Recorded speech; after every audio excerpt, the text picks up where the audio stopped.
So here I want, I want to talk about the perimeter and the area of a parallelogram.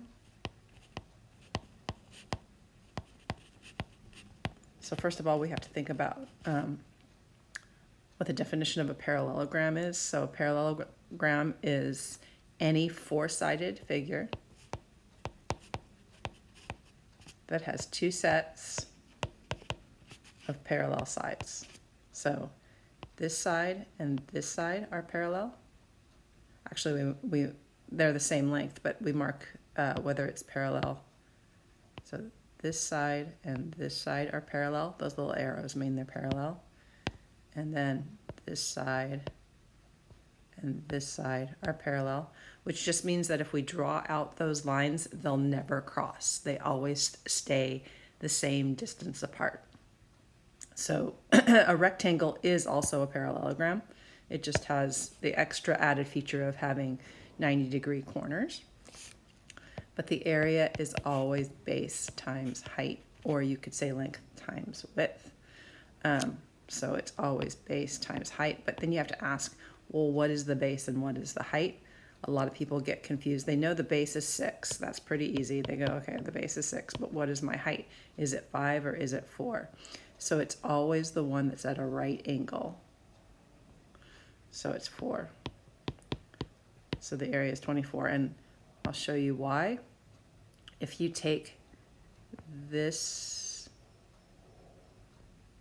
part, right, and you move it, oops, I don't want to take that whole thing. Let me try it again. So if I take this, oh, it's still going to move the whole line. Well, it's going to move the whole line. I'll rewrite it. So, but if I take this part and I move it over here, this line is still here, this line is still here, and this is the part right here. You can see I get this array of here's 6 squares, here's 6 squares, here's 6 squares, and here's 6 squares. See the square? There's 1, 2, 3, 4, 5, 6, and there's 4 of them high. So there's 24 squares inside of it. I'll just draw it again. So this was 6, 1, 2, 3, 4, 5, 6. Oh, 1, 2, 3, 4, 5, 6.